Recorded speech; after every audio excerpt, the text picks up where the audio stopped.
Death care is essential in any city, but I do believe that these people are selling bodies out the back of this funeral home. Let's find out. As we continue on with our mission to fill up the map, let's clear the plate and let's see what we're working with. I want to try to fill all this in with some residential. I do have a plan, by the way. I'm not freestyling. We're going to put a funeral home right here, a little bit of residential right here, some commercial in this corner, and some more residential on the other side of the school. I have been complaining about our death care situation for about 4 episodes now, so it's finally time we do something about it. All our death care has actually been handled by this little bitty teeny church, and I'm sure that at this point they're stacking bodies on top of bodies. There's no way. We've got 4,000 people. Where are you putting all these people? So I'm going to use an asset from the workshop. It's like a kind of more modern funeral home. It costs like $1,000 a week. I'm not happy about that, but it does come with these little funeral home signs. You can get a pack or you can just download them individually. I picked the North Head Funeral Home. That sounds sort of Rivergate-ish to me. Let's put a little parking on the other side. When people are in their bereavement, they can have somewhere to park their Honda Civic.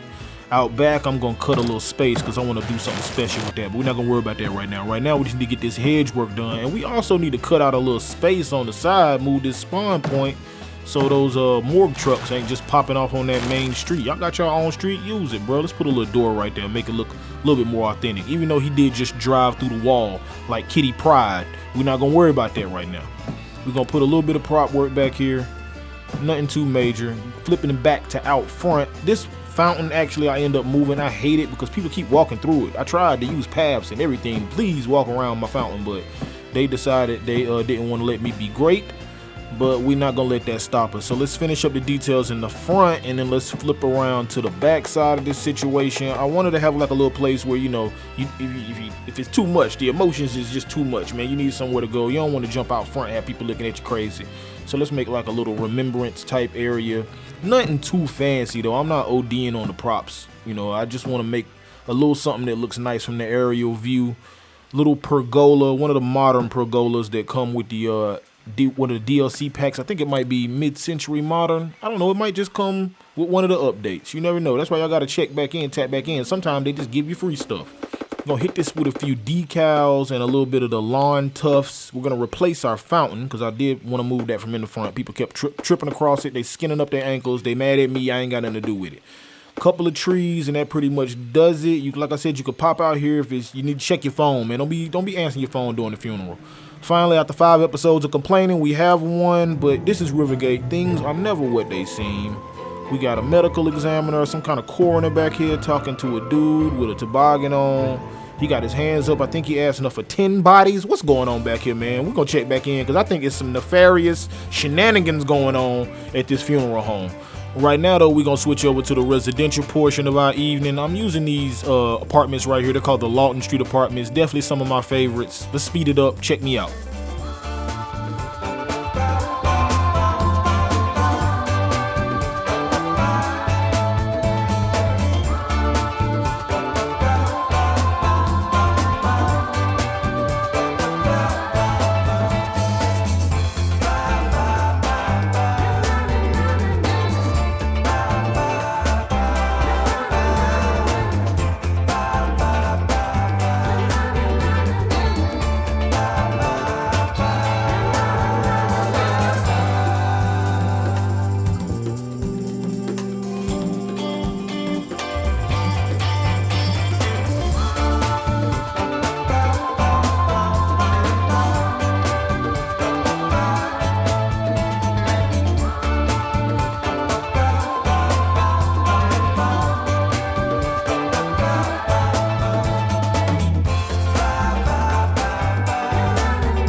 got some detailing we need to do. You see all these little blank spots in the middle? I don't like any of that. We got to put some sauce on all that. But before we do that, I need to go ahead and hit y'all with this. It's almost done. We got like one more chapter after this. Hidden Legacy. Let's get it.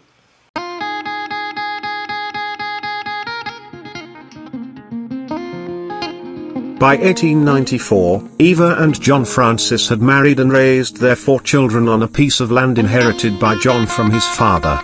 Over the years, relentless bounty hunters and pursuers of their past crimes had eventually given up their search for the elusive couple. While they had managed to keep themselves financially afloat by smuggling money out of Chicago, their latest illicit endeavors had yet to yield substantial profits. Meanwhile, their children, Jacob, the eldest, Alicia, James, and Madison, or Mad Madison as she was called, with the unwavering encouragement of Eva, had become deeply entangled in all manner of skullduggery. As the seasons came and went, John's health steadily declined. In his final days, he couldn't help but reflect on the fortune he had squandered through risky ventures and the constant need to evade the long arm of the law. It was on a somber Friday that John Francis took his last breath and was laid to rest overlooking Rivergate. News of John's passing quickly rippled through the town. Simultaneously, Eva, who had now adopted the alias Lady Devereaux, received an unexpected message. A group of men from the north had begun to inquire about John Francis' children. To Eva's astonishment, these individuals she had assumed were authorities turned out to be private investigators dispatched by none other than William and had been tracking his movement for years, sometimes missing him by only days. William, as it turns out, was William Vanderbilt, the son of Cornelius Vanderbilt, the famed railroad tycoon. As he promised, he had invested a portion of John Francis' money into his father's company, a decision that history would laud as the most lucrative venture of its time. The fortune had tripled and tripled again, ensuring that John Francis' descendants would enjoy a life of unimaginable prosperity. But, which descendants exactly? Join us next time for the final chapter of Hidden Legacy, the saga of Rivergate.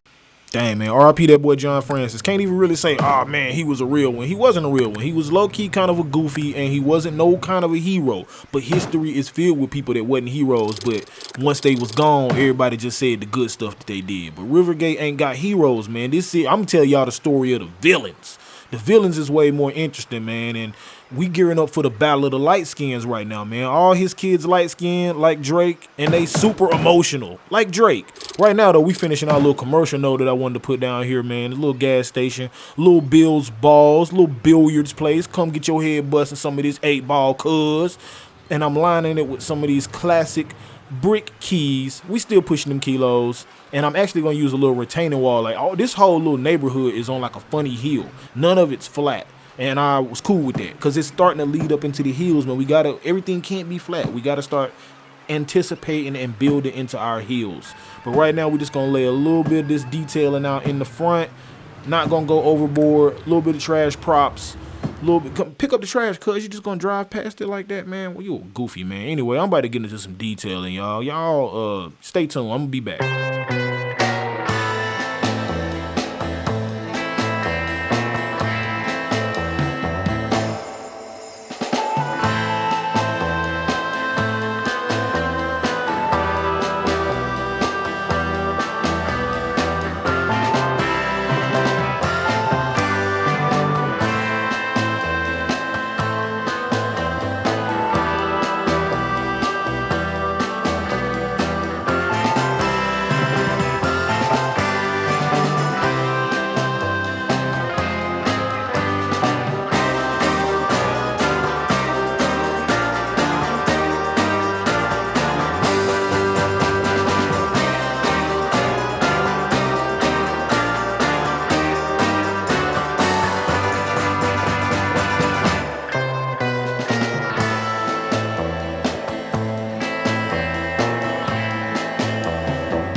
All right, nothing too major. I left this little spot right here blank because I wanted to put a community garden inspired by one of my favorite movies, The Equalizer 2, starring Denzel Washington and dark-skinned bruh. Picasso, this entire building. I don't know dark-skinned bruh's name. He's RZA from the Wu-Tang Clan, though. That's where I know him from. But anyway, they had a little garden outside their apartment building, and I kind of wanted to build something kind of reminiscent of that. It's not as big, and it's not in the entrance area of the apartments like theirs was, but I feel like, you know, I might even go back later on and add like a little eco-commercial asset to this, so people show up and shop and buy stuff, and it has to get farm agricultural product deliveries to make it even more realistic. But right now we just working with a little bit of props. I'm gonna throw down some sunflowers. Ignore that one in the corner. We ain't look, it's already gone. I'm gonna double this up so I can make the planters kind of stacked up a little bit more realistic, and we're gonna put some tomatoes back here and just a little bit of prop work, man. Nothing too crazy, but it is crazy how I've never seen nobody really do it like this. We're gonna throw a little pumpkin patch back here.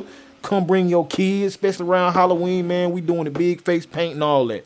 And I'm using these little vanilla bushes.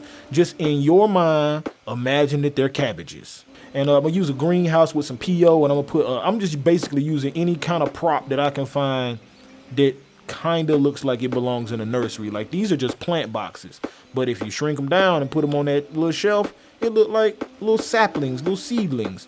So we just gonna continue to kind of stack stuff up. Got a little shed right here for the gardening equipment. They selling them strawberries, 35 cents. That sign must be from the past. And I'm gonna put a little bit of artwork on the walls and a couple of little market assets just to kind of complete it. You can plant stuff, but they got stuff you can buy, pop up on Saturdays. They probably got like zucchinis and stuff, all kinds of delicious delectables, straight farm to table. So y'all need to tap in. If you in Rivergate, y'all need to come by the world famous Lawton Street Farmers Market and Community Garden. Trust me, they be having them zucchinis. That's it for this week's episode. Y'all keep liking, commenting, and subscribing. These are the good old days, y'all, because later on when everybody find out about me and my page go up, y'all gonna be like, oh man, it ain't even cool no more. Everybody know about them. But hey, what's going on at this funeral home?